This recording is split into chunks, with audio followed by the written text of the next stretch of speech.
Nnamdi Kanu offers 1 million reward for oversee itinerary of Southeast governors. Confirms Python dance starts today. This is Njenje Media channel. Subscribe to the channel for more updates. If you're new to the channel, please remember to click on the bell icon for notifications. Nnamdi Kanu, the leader of the indigenous people of Biafra, has offered 1 million naira reward for credible information on overseas travel itinerary of Igbo leaders, especially governors from the Southeast Zone. Kanu announced this in a live broadcast yesterday on the Biafran radio station on Sunday night. He was speaking on the recent attack by some of his members on Senator Ike Ekweremadu in Germany and the spread of killings and kidnapping in the Southeast. He said a member of his group, that is a member of the IPOB group, has offered this money and has made this money available for credible information anytime any governor of the Southeast or other leaders from this zone are traveling abroad.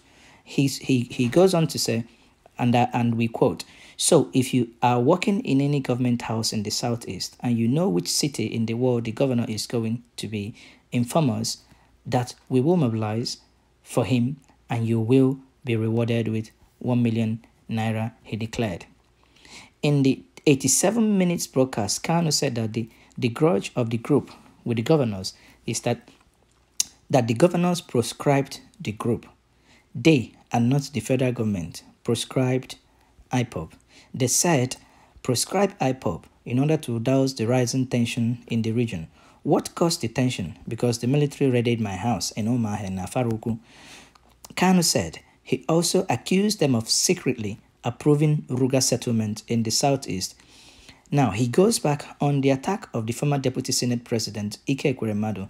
The IPOB leader said that the senator convinced the governors to proscribe his group, and they also brought the army to raid his house in Omaya.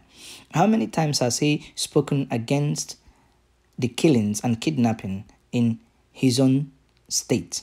He went to celebrate New Yam Festival in Germany when his people are being killed and our women raped. When did they get the New Yam? Because there is none in Igbo land since all the farmland has been destroyed by the herdsmen.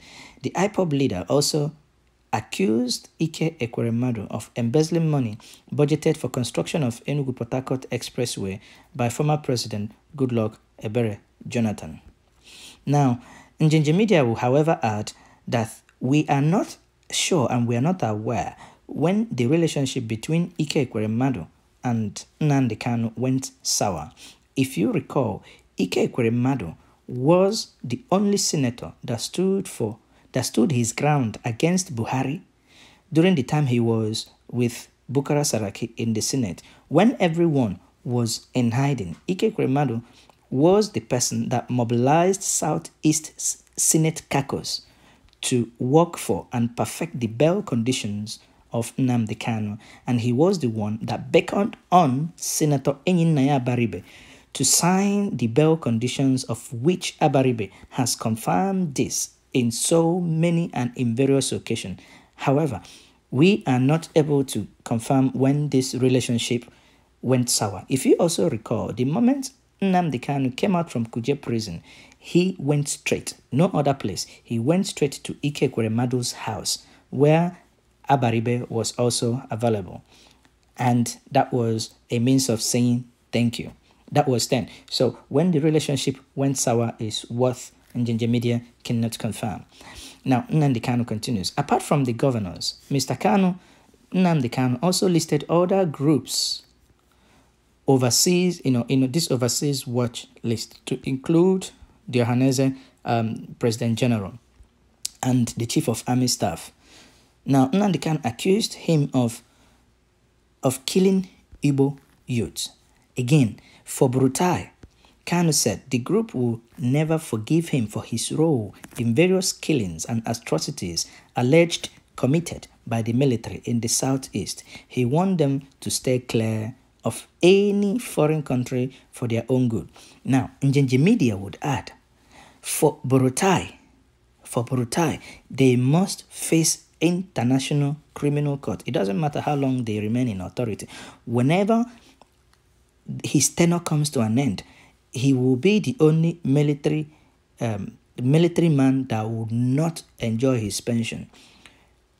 Everything must be done to make sure that Buratai will be brought to book in international court, because there is no court in Nigeria. All the courts in Nigeria are being controlled by the Hausa Fulanis. So on international court, this man must face the music, because we saw what he did to people in Aba when IPOB members were said to lie down in muddy water in order to disgrace them. This was the height of insanity. And we saw equally in Afaruku how defenseless civilians, people who did nothing, their crime was that they were there to protect their leader, and you came in and you shot them with live ammunition. This will never go unpunished. Now, Kanu continues. We have nominated 5 persons each in every country or of the world who are ready to be arrested and be jailed for this purpose. Many of us have been killed, so what is going to jail? He queried. He said he praised the outspokenness of Senator Naya Baribe and the former Minister of Aviation, Minister Femi Fani Kayode. We campaigned for Baribe, Nnamdi Kanu continues, for his re-election because he always spoke the truth anytime about what is happening in the country. And today, he is the highest political office holder in Igbo land. Femi Kayode is not an Igbo man, but he also stands for the truth. And so we have enormous respect for him. Mr. Kanu also claimed that the military is beginning another Operation Python dance today, being Monday, in the southeast, which he said is targeted as the group. This is Njenje Media Channel. Subscribe to the channel for more updates.